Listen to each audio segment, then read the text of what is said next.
Roma Child, prva izdaja albuma, prvi vtisi po koncertu. Zame je najboljši koncert letos. En najboljši koncert letos. Mislim, vrhunski komadi, mislim, da sta avtorja, imata svoj podpis, zlahka ju prepoznaš na daleč, na 100 km, vidi se, da imata kilometrino, da nista padla z neba, ne, čeprav sta nov band, ne.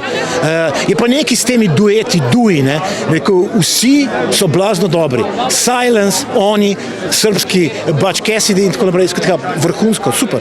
Kako pa gledate na to, da so istočasno izdana tako slovenski kot angleški album?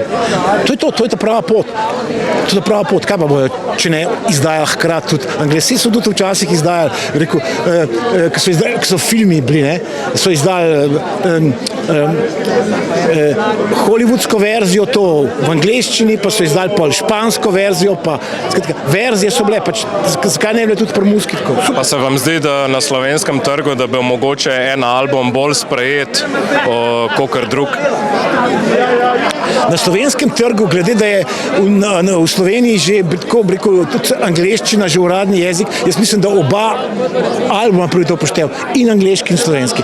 Za tiste, ki pizdijo, da je preveč angleščine, bojo kupili si slovenskega, za tiste, ki se jim zdi, da je preveč slovenščine, si bodo kupili angleškega.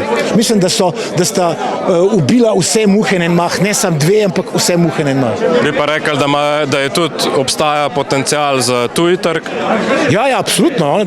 Bi lahko, njuna muzika leti, absolutno leti in bi lahko letela. Zato, ker so blazno, kako bi rekel, spevni štikli.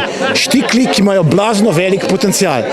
Če mene vprašaš, ne, bi morala iti na kakšen koncert Džibonija, da bi videla, kako zna Džiboni, ko pogrunta nek dober motiv, kako ga zna vleči minute in kako ga zna vleči in kako zna navleči publiko.